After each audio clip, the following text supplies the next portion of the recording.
Long before the cities of men learned to write down what they feared, there were two names whispered only at the edge of the fire, and never twice in the same night. The elders would not speak them in the open daylight. They would not let the children hear them before sleep. They would not even repeat them when an animal in the distance made an unfamiliar sound, because in the old understanding, names had weight, and the weight of certain names was understood to travel. The shepherds knew that. The mothers knew that. The fathers, who had been told as boys what their fathers had been told as boys, knew that. And so the names were guarded the way a small flame is guarded on a windy night, with cupped hands, and with a held breath, and with the careful turning of the body to shield what could not be allowed to go out, and could not be allowed to grow. They believed that to say those names aloud, in the wrong tone, in the wrong hour, in the wrong direction of the wind, was to draw the attention of something that had been watching the world from beneath its own foundations since the day the foundations were laid. And when the old men of the desert finally allowed the names to leave their mouths, they did so with their eyes lowered, and their hands trembling, and their voices wrapped in the heavy reverence of people who knew they were standing very close to something that had been chained, but never destroyed. The names were Behemoth and Leviathan. And the people who lived in those ancient days did not believe these creatures were stories. They believed they were neighbors. Hidden neighbors. Sleeping neighbors. Neighbors held back from the surface of the world by a hand far older than the mountains, and far stronger than any king, and far more patient than any flood.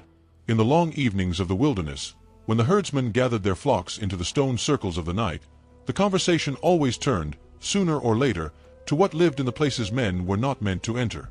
The men who had walked the eastern marshes spoke of a heaviness in the reeds that had nothing to do with the wind.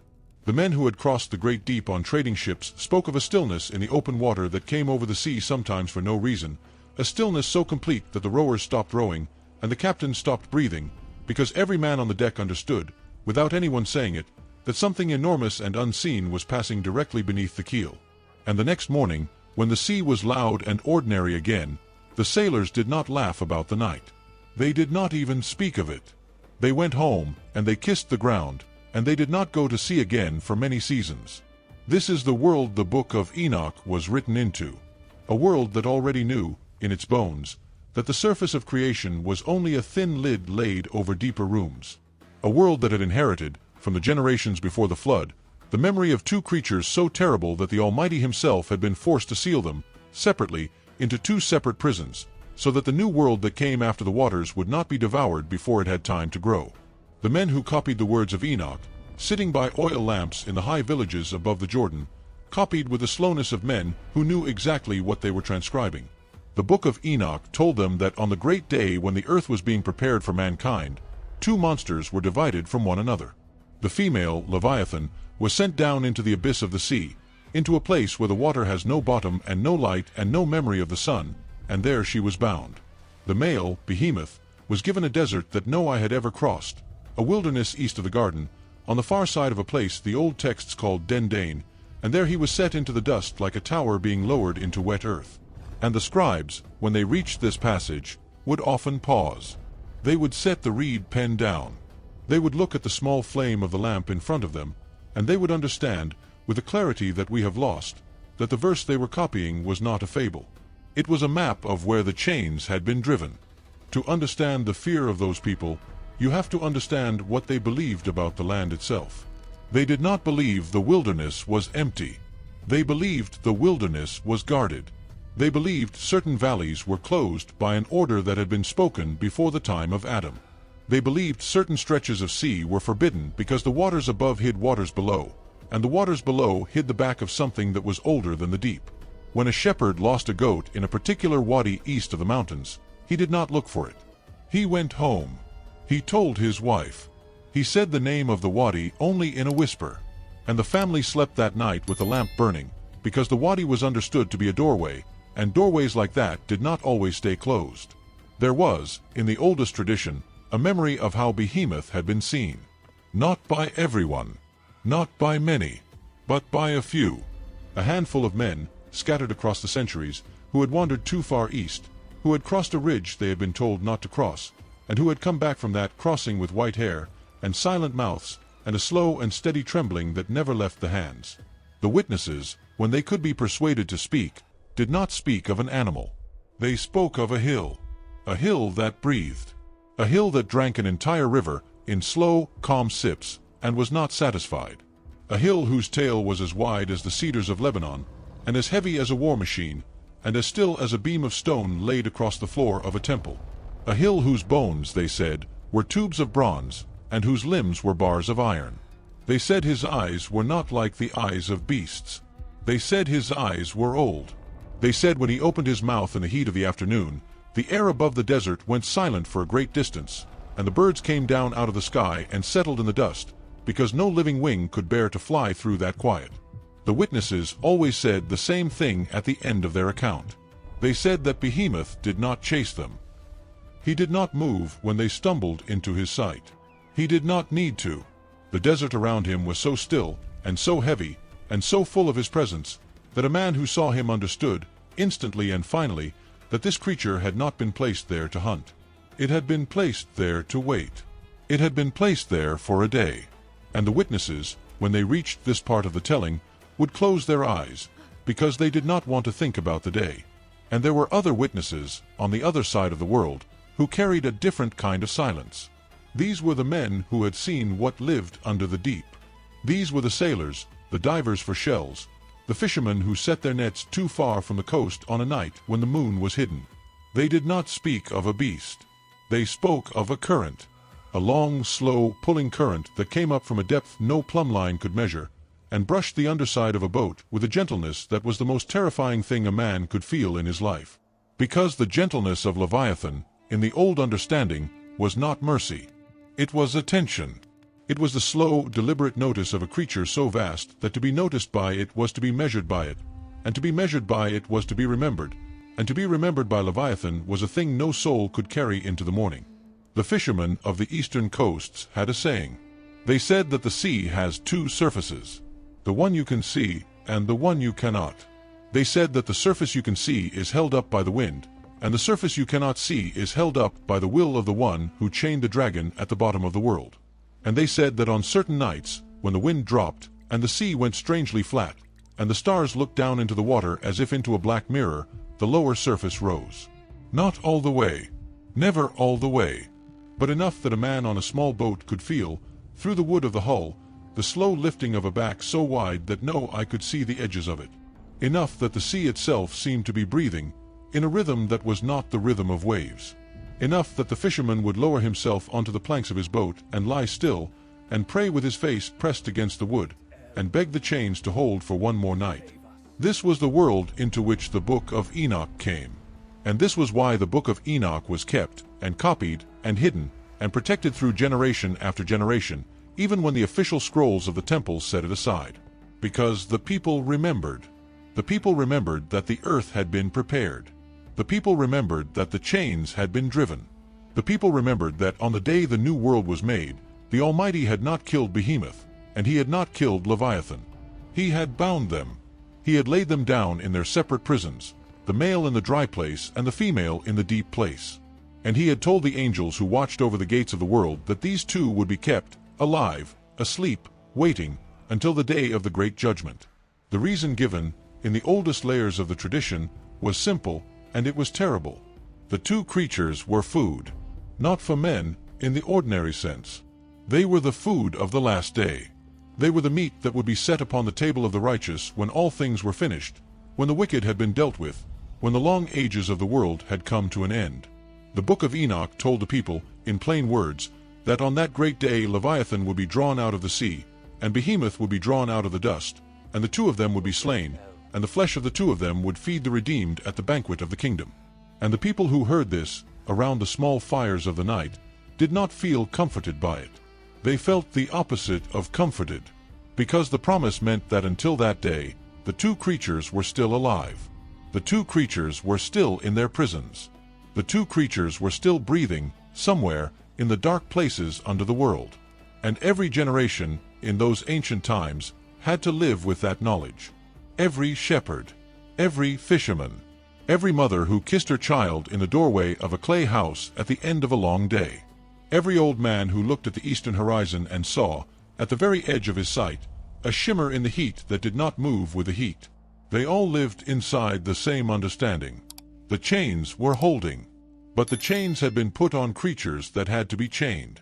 The chains had been put on creatures that, if released, would empty the sea, and crack the mountains, and walk the earth from one end to the other, leaving a silence behind them that no human voice could fill. There were villages, in the high country east of the Jordan, where the elders kept a particular custom. Once a year, on a night that fell in the deep middle of the dry season, the men of the village would climb to the highest stone of the highest field, and they would stand there together, and they would say nothing for a long time. They were listening.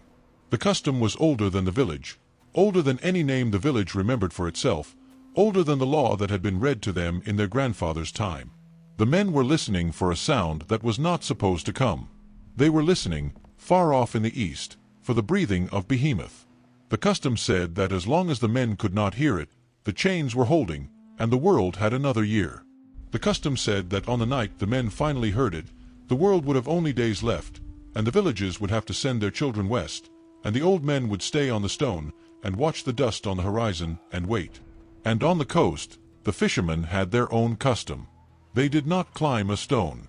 They climbed onto the prow of the oldest boat in the harbor, the boat that was no longer used, the boat that had been kept up out of memory and not out of work, and they would lower a single rope into the water, and they would hold the rope in their hands, and they would feel, through the rope, the pulse of the deep. The custom said that the sea always had a pulse, and that the pulse was the sleeping breath of the creature on the floor of the abyss. The custom said that as long as the pulse stayed slow, and even, and steady, the chains were holding, and the harbor would have another season. The custom said that on the night the pulse changed, on the night the rope tightened in the hand of the man who held it, on the night the boat moved without wind, the harbor would have to be emptied, and the people would have to climb to the high country, and the priests would have to begin the long prayers that no one had said in living memory. These customs were not poetry. The people who kept them did not think of them as poetry. The people who kept them believed, with the whole of their lives, that they were standing watch on behalf of the children of the earth. They believed they had been given a small and ordinary task, the holding of a rope in the harbor, the standing on a stone in the field, but they believed that the small and ordinary task was tied, by an invisible thread, to the great and final hour. And they believed that the Almighty, who had made the chains and laid the chains, had also placed the watchmen. And the watchmen, in the long centuries before the chains gave way, were them. The book of Enoch made all of this explicit. The book of Enoch did not let the people imagine that the two creatures were a memory. The book of Enoch told them, in plain language, that the two creatures were a future. The text spoke of the day when judgment would fall upon the earth, when the heavens would be shaken, when the stars would fall from their places, when the angels of the corners of the world would lift their trumpets, and on that day, said the text, the chains in the sea would break, and the chains in the desert would loosen, and Leviathan and Behemoth would rise, not to escape, but to be brought, at last, to the place of slaughter. The text said it without softness. The text said it without comfort. The text said it as a verdict that had already been written, and only waited for its hour. And the people, when they heard this, understood the warning that was hidden inside it. They understood that the rising of Behemoth and Leviathan was not a beginning. It was an ending. The two creatures were not going to be released into the world to rule it. They were going to be released into the world because the world was finished. Their rising was a sign. Their rising was a calendar. Their rising was the moment when the long mercy of the chains was over, and the great accounting had come. This is why the elders whispered the names. This is why the scribes paused over the verses. This is why the watchmen stood on the stones, and the fishermen held the ropes, and the mothers kissed the doorways of the clay houses, and the old men looked at the eastern horizon for the shimmer that did not belong to the heat. They were not afraid of folklore. They were afraid of a clock. They were afraid of a clock that they could not see, and could not slow, and could not bargain with, and whose hands were the slow heartbeat of two creatures laid down in two prisons, on the day the foundations of the world were poured. The ancient witnesses were careful, when they spoke at all, to describe the prisons. They said the sea prison of Leviathan was not the open ocean. They said the open ocean was only the door. They said the prison itself was a deeper sea beneath the sea, a chamber of black water beneath the floor of the deep, a place where light had never gone and where sound did not travel. They said the chains in that place were not iron. The chains in that place were the word of the one who had spoken them. They said the word held better than iron, and longer than iron, and could not rust, but they also said that the word had a term. They said the word had been spoken with a date inside it. And the date, they said, was known only to the speaker. And the prison of Behemoth, the witnesses said, was a valley with no name. They said the Almighty had unmade the name of that valley on the day the creature had been laid down in it, so that no map could find it, and no traveler could approach it on purpose. They said only the wandering reached it, and only by accident, and only once. They said the valley was wide enough to hold a city, but no city would ever stand in it. They said the floor of the valley was the back of the creature, and the walls of the valley were the slow folds of his hide, and the sky over the valley was a stillness that no bird crossed. They said a man who entered that valley felt, in the first step, that he had stepped into a building so large that he could not see its ceiling, a building so still that his own footstep was the only sound that had been made inside it for 1,000 years. And the man, the witnesses said, would understand at once that the building was alive, and that the building had noticed him, and that the only mercy left to him was the slowness of the noticing. This was the dread the people lived with. This was the reverence that filled the silences of the old world. This was the trembling beneath the prayers of the patriarchs. They believed, and they were not wrong to believe, that the world they walked across was a roof. They believed the desert was a roof. They believed the sea was a roof. They believed the high places were a roof. They believed that beneath every mile of solid ground, beneath every fathom of open water, beneath every passage of cloud and storm and stillness, there were rooms. And in two of those rooms, separated from one another by the thickness of the whole world, two creatures were lying down, and breathing, and waiting, and the wait had been long, and the wait was not over, and the wait, they understood, would not be forever. Behemoth in the dust, Leviathan in the deep, two seals on two doors, two patiences laid down by two chains, two heartbeats keeping time, beneath the feet and beneath the keels of every generation that ever stood watch on the high stones, and held the rope in the harbor, and whispered the names only at the edge of the fire, and only with eyes lowered, and only in the voice of those who knew that the chains were holding tonight, but that the night was not the last night, and that the one who had made the chains had also written, in a language no man would read until its hour, the day on which the chains would be allowed, at last, to fall. And so the people kept watch. And so the scribes kept copying. And so the names kept being whispered, generation after generation, around fires that grew smaller, in villages that grew quieter, under skies that, on certain nights, in certain seasons, in certain places east of the mountains and far out beyond the harbor lights, seemed to lean down a little, as if listening for a sound that had not yet come. A sound the watchmen had been trained, by their fathers, and their fathers' fathers, and the fathers before that, never to invite, and never to imitate, and never, under any circumstance, to mistake for any other sound in the world. The slow, deep, patient breathing of the two creatures the Almighty had bound, but had not unmade. The slow, deep, patient breathing of Behemoth in the dust east of Eden. The slow, deep, patient breathing of Leviathan in the abyss beneath the sea. Held by chains older than nations. Watched by angels older than time. Marked, in the silent calendar of the last days, for an hour that the watchmen, on every stone and on every prow, were trained to fear, and trained to expect, and trained, when it came, to recognize without ever having heard it before.